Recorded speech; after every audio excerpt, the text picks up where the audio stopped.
మన ప్రభువైన యేసుక్రీస్తు పరిశుద్ధ నామములో ఈ పాడ్కాస్ట్ ద్వారా వాక్యం వింటున్న ప్రతి వారికి నా హృదయపూర్వకమైనటువంటి వందనాలు. దేవుడు మిమ్మను దీవించునుగాక. ఎహెచ్కేల్ గ్రంథం 20వ అధ్యాయము 11వ వచనం.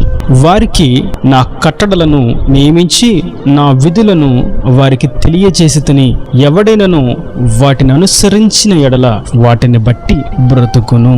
చదివినటువంటి వాక్య భాగంలో ప్రభు సెలవిస్తున్నటువంటి మాట, నేను వారికి నా కట్టడలను నా విధులను తెలియచేశాను.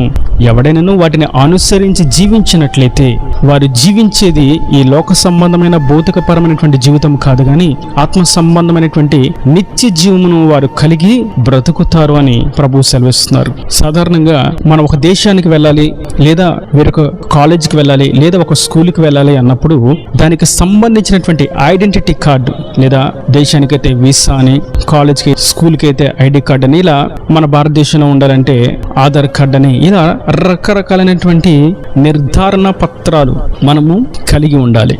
భౌతికంగా మనము చదువుకోవాలన్నా, వ్యాపారము చేయాలన్నా, ఇతర దేశాలకు వెళ్ళాలి అన్నా ఇటువంటి నిర్ధారణ పత్రాలు, ఇటువంటి ఐడెంటిటీ కార్డులు మనకి అవసరపడతాయి. అన్నప్పుడు దేవుని రాజ్యానికి వెళ్ళాలి, దేవుని నిత్య రాజ్యానికి మనం వారసులు కావాలి, ఆయన యాజక సమూహంగా మనం మార్చబడాలి, ఆయన రాజ్యంగా మనం చేర్చబడాలి అని అన్నప్పుడు మరణిష్యంగా మనకు కావలసినటువంటి ఒక అర్హత నిర్ధారణ పత్రము ప్రభు సెలవిస్తున్నటువంటి ఈ మాటయే. అదేదనగా మనము ఆయన ఆజ్ఞలను, ఆయన కట్టడలను అనుసరించి జీవించినట్లయితే మనము బ్రతకగలుగుతాం.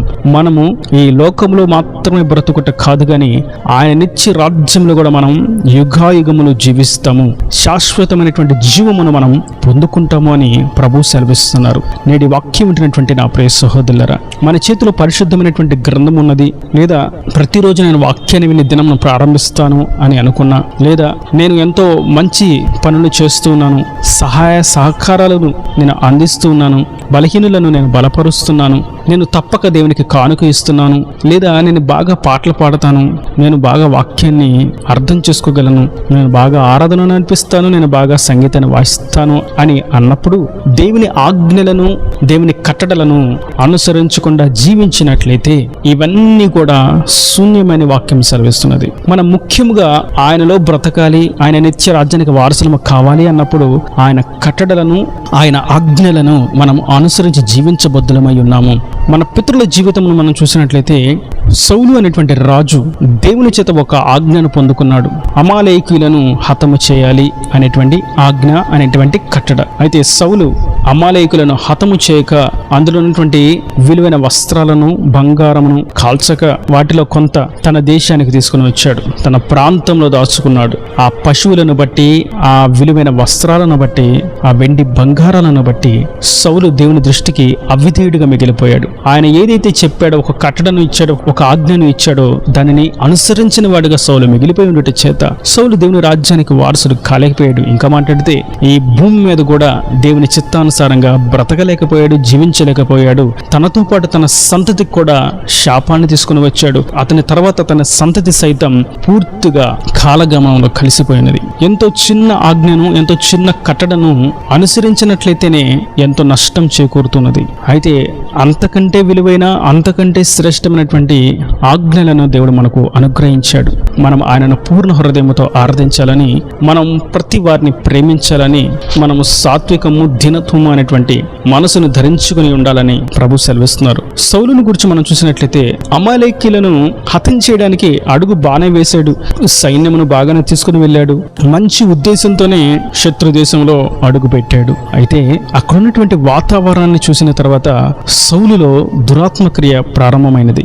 ఎంత విలువైన, ఎంత రమ్యముగా, ఎంత మెరుగుచున్నటువంటి ఈ వస్తువులను, ఈ పశువులను, ఈ వస్త్రాలను ఎందుకు కాల్చి బుగ్గి చేయడము? వీటన్నిటిలో విలువైన వాటిని మనం ఎంచుకుందాం, మనం వాడుకుందాం, దేవునికి కానుకగా అందిద్దాం అని ఒక దురుద్దేశం కలిగిన వాడుగా సౌలు ఉన్నాడు. ఆ ఒక్క ఒక్క చిన్న అవిధేయత సౌలు జీవితాన్ని ఎప్పటికీ కోలుకోలేనటువంటి అనుభవంలోనికి తోసివేసింది. దేవుడు చెప్పిన వాటిని కాల్చివేసినట్లయితే, అమాలేకులను తుడిచివేసినట్లయితే అంతకంటే మించిన ఆశీర్వాదాన్ని దేవుడు ఇవ్వక మాని ఉండేవాడు కానే కాదు. అయితే సౌలు దేవుడు ఇచ్చేటువంటి ఆ ఆశీర్వాదాన్ని గుర్తించలేక తనకు తాను ఏదో ఆశీర్వాదాన్ని పొందుకుందామని, తనకు తాను దేవునికి నేనేదో చేస్తానని చెప్పుకుందామని ప్రయత్నం చేశాడు. అది అతనికి ఏమాత్రం మేలుకరంగా మార్చబడలేదు. నేటి వాక్యం ఉంటున్నటువంటి నా ప్రియ సహోదరులారా, ప్రభు సెలవిసినటువంటి మాట, మనము ఆయన ఆజ్ఞలను కట్టడలను అనుసరించి జీవించాలి. అమాలేకీయులు అనేటువంటి పాపపు చీకటి క్రియలను మనం ఛేదించాలి. ఇది విలువైనది అని మనము దాచుకొనక, ఇది మనలను పాపంలో పడవేస్తుందని గుర్తించి దాన్ని విడిచిపెట్టి దాన్ని పారద్రోలి మన పాదాల క్రింద వాటిని త్రొక్కివేయనట్లుగా మనము చేయవలసిన వారమై ఉన్నాము. ఈ చిన్న ఫేస్బుక్ అకౌంట్, ఈ చిన్న వెబ్సైటు, ఈ చిన్న ప్యాకెట్ మాదక ద్రవ్యాలతో కూడినటువంటి కవరు, ఈ చిన్న పుల్ల, ఈ చిన్న మాదక ద్రవ్యం, ఈ చిన్న మత్తు కలిగినటువంటి మాదక ద్రవ్యము అని ఈ చిన్నదే కదా అన్నట్లుగా దాన్ని రాణిస్తే, ఈ చిన్న అబద్ధమే కదా, ఒక చిన్న బూతు మాటే కదా, వ్యర్థమైన పలుకే కదా, ఈ కొంచెమే కదా లంచం, ఈ కొంచెమే కదా వడ్డీ, న్యాయబద్ధంగా 2 రూపాయలు వడ్డీ తీసుకుందాం, లేదా ఎక్కువ తీసుకోకుండా కొంచెం తీసుకుందాం, కొంచెం లంచం తీసుకుందాం, లేదా ఈ ఒక్క ఫోర్జరీ సంతకం పెడదాం, ఈ చిన్న సంతకం, ఈ చిన్న మార్పు, ఈ చిన్న చేర్పు, వీటిని బట్టి ఏం జరుగుతుందిలే అని ఆ చిన్న దాన్ని, ఆ చిన్న పాపాన్ని బ్రతికించినట్లయితే దేవుని చేత వచ్చేటువంటి శ్రేష్టమైన శాశ్వతమైనటువంటి ఆశీర్వాదాన్ని పొందుకోలేని వారిగా మిగిలిపోవలసి వస్తుంది.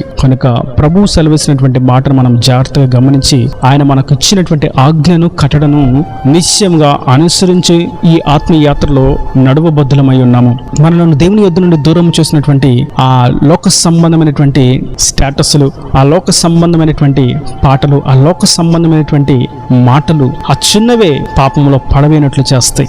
దేవుని సత్యవాక్యాన్ని ఇతరులకు పంచడానికి సమయం లేదు, ఆలోచన లేదు, కానీ వ్యర్థమైనటువంటి వాటిని పంచడానికి, తెలియచేయడానికి ఎంతో ఆసక్తిని కనపరుస్తూ ఉంటే ఆ చిన్న పాపము దేవుని యొద్ద నుండి దూరం చేసేటువంటి అనగారిని స్థితికి చేరుస్తుంది అన్న సంగతి వాస్తవం. సేవకులు సంఘాన్ని ప్రేమించాలి, సంఘం కొరకు, విశ్వాసుల కొరకు ప్రాణం పెట్టే విధంగా ఉండాలని ప్రభు సెలవిస్తున్నారు. ఇది ఆయన తన సేవకునికి ఇచ్చినటువంటి ఆజ్ఞ కట్టడ. అంతేగాని సంఘంలో ఉన్నటువంటి విశ్వాసులను కానుక ఇవ్వలేదని, దశమ భాగం ఇవ్వలేదని, ఇంకా వారికి ఇంట్లో పనులు చేయలేదని, వారి చేతి పనులకు వీరు తోడుపడలేదని, వీరికి నచ్చినట్లుగా వారు ప్రవర్తించలేదని శపిస్తే ఆ చిన్న కొంచెం పాపం, ఆ తప్పు దేవుని ద్వారా వచ్చేటువంటి ఆశీర్వాదాలను పొందుకోకపోయే విధంగా ఉండటం మటుకు కాదు, కానీ పాతాళానికి వెళ్ళి నరకానికి త్రోయబడేటువంటి శాపక్రియల్లోకి త్రొక్కివేస్తుంది. కనుక అన్ని విషయాలను, అన్ని కోణాల్లోనూ మనం దేవుని ఆజ్ఞను అనుసరించి జీవిస్తున్నామా, దేవుని కట్టడను అనుసరించి జీవిస్తున్నామా అని మనలను మనం పరీక్షించుకోవలసిన వారమై ఉన్నాము. వేకువజామున లేసి ఆయనను స్తుతించడం, గణపరచడం, ప్రార్థించడం, స్తోత్రించడం అనేది మనకు ఒక కట్టడ. అంతేగాని వేకువజామున లేచిన వెంటనే వాటిని చూడడం, వీటిని వినడం, వ్యర్థమైన పలుకులు పలకడం, ఆ పనులు చేయడం, ఈ పనులు చేయడం, దేవుని సమయాన్ని దొంగిలించడం వంటివి చేస్తే ఆ చిన్న పాపం, ఆ చిన్న తప్పిదము దేవుని ఆశీర్వాదాలు పొందుకోనివ్వకుండా వెనుకకు లాగుతుంది అన్న సంగతి వాస్తవం. కనుక మనం ప్రతి విషయంలోనూ, మనము కూర్చున్నా, లేచినా, బయటకు వెళ్ళినా, పని చేసినా, ఏ పరిస్థితిలో ఉన్నా మనం ఆయన కట్టడలను, ఆయన ఆజ్ఞలను అనుసరించి జీవిస్తున్నామా లేదా అని మనలను మనం స్వీయ పరీక్ష చేసుకొని ముందుకు సాగినట్లయితే దానిని బట్టి మనం బ్రతుకుతాము.